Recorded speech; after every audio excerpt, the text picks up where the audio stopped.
안녕하세요. 법무법인 성지파트너스 형사센터입니다. 오늘은 지하철 도찰 행위로 경찰에 연행됐을 때 경찰 조사에서 생기는 일에 대해서 말씀드리겠습니다. 지하철 도찰은 전철 안이나 에스컬레이터 또는 계단에서 상대방의 신체 부위를 몰래 촬영하는 행위를 말합니다. 불법 촬영 행위는 형사 처벌을 받을 수 있다는 안내 방송을 많이 들어보셨을 텐데요. 도찰은 성범죄로 처벌되기 때문에 가벼이 여겨서는 안 됩니다. 이에 어떠한 처벌을 받게 되는지 인터넷을 통해 알아보신 분들은 경찰 조사 시에 꼭 변호사와 동행하라는 글을 많이 보셨을 텐데요. 이번 글을 통해서 변호사의 조력이 필요한 때는 언제인지 자세히 말씀드리겠습니다. 지하철 도찰 성범죄 처벌. 지하철 도찰은 성폭력 범죄의 처벌 등에 관한 특례법 이하 성폭력처벌법 제14조에 규정된 카메라 등 이용 촬영죄에 해당하는 중대한 범죄입니다. 본 죄는 7년 이하의 징역 또는 5천만 원 이하의 벌금에 처해질 수 있습니다. 코로나19 유행 초기에는 도찰 범죄 발생 건수가 일시적으로 감소했으나 2021년 이후부터 연간 6천 건 이상의 도찰 범죄가 발생하고 있습니다. 그리고 2020년 3월부터 약 3년간 1심에서 유죄 판결이 나온 사건 중 61.3%가 집행유예 선고를 받았습니다. 일각에서는 불법 촬영이 피해자의 인격을 무너뜨리는 중대 범죄이지만 법정에서 사소하게 다뤄지고 있다고 지적했습니다. 하지만 집행유예는 결코 경미한 처분이 아닙니다. 공무원이나 공공기관 취업을 준비하는 이들은 임용에 상당한 제약을 받게 되며 이미 공직에 있는 자들은 감봉 이상의 징계 처분을 받게 됩니다. 또한 성범죄 기록으로 인해 일반인들도 향후 사회생활에 불이익을 받을 수 있습니다. 그리하여 성지파트너스에서는 10대, 20대, 30대인 청년들이 도찰 사건에 연루됐을 시 장래를 아예 포기하는 일이 생기지 않도록 특별한 주의를 기울이고 있습니다.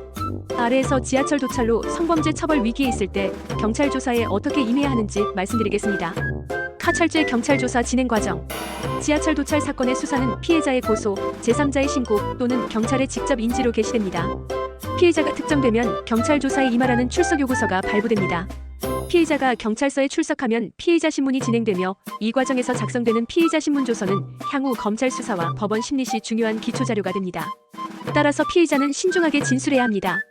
또한 경찰은 피의자 신문 과정에서 범행에 사용된 휴대전화 등 증거물에 대한 압수수색을 실시할 수 있습니다. 많은 피의자들이 증거인멸을 위해 촬영물을 삭제하고 혐의를 부인하는 경우가 있으나 이는 오히려 가중 사유가 될 수 있어 위험합니다. 따라서 혐의가 명백한 상황이라면 진지한 반성의 태도를 보이고 선처를 받을 수 있는 방안을 모색하는 것이 바람직합니다. 경찰 조사 변호사 동행.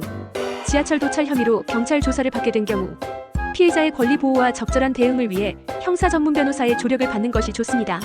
변호사를 선임하면 사전 면담을 통해 사안에 따른 진술 전략을 수립하고 예상 질문에 대한 대응 방안을 마련할 수 있습니다. 또한 부당한 신문이나 필요한 경우 진술을 거부할 피해자의 권리를 행사하는 데 지원을 받을 수도 있습니다. 지하철 도찰 행위로 경찰 조사에 출석할 때 변호사 동행이 필요한 경우는 다음과 같습니다. 피해자가 진술 시에 실수를 할 가능성이 높을 때, 사건의 정황이 복잡하여 법적 해석이 필요한 때, 객관적 증거와 달리 혐의가 과도하게 적용될 우려가 있을 때, 사건의 정황이 명백하고 단순한 경우에는 변호사의 동행 없이도 경찰 조사에 응할 수 있습니다. 그러나 이 경우에도 사전에 변호사와 상담을 통해 대응 방안을 숙지해두는 것이 좋습니다. 다음으로 변호사가 경찰 조사에 적극적으로 참여해 피해자가 선처를 받는 데 도움이 됐던 실제 사례를 말씀드리겠습니다. 디지털 포렌식 절차 참여한 사례. 본 사건의 의뢰인은 20대 초반 대학생으로 평소 풍경 사진 촬영을 취미로 하던 중 성적 충동으로 여성의 신체 일부를 무단으로 촬영하였습니다. 의뢰인은 촬영할 때 소리가 나지 않는 카메라 앱을 이용해 여성의 허벅지와 다리를 촬영 후 저장하였습니다. 그런데 이 행위를 목격한 인근 승객의 신고로 지하철 경찰에 의해 현행범으로 체포되었습니다. 그 결과 성폭력처벌법상 카메라 등 이용 촬영죄 혐의로 경찰 조사 출석 요구를 받았습니다.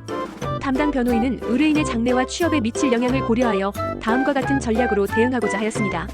우선적으로 변호인의 고유 권리를 주장하는 의견서를 제출하여 포렌식 절차에 직접 참여하였습니다.